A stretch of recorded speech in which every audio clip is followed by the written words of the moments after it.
دخل مسكوه في الكمين اللي موجود عند احمد حلمي، وهو داخل امن الشرطه قال له اقف هنا دقيقتين. فالراجل لقى القصه دخلت في نص ساعه.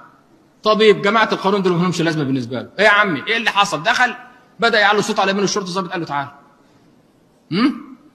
الظابط قال ايه بقى؟ وهو داخل من الكمين مسرع، هو بدا يختلق حاله الاستيقاف.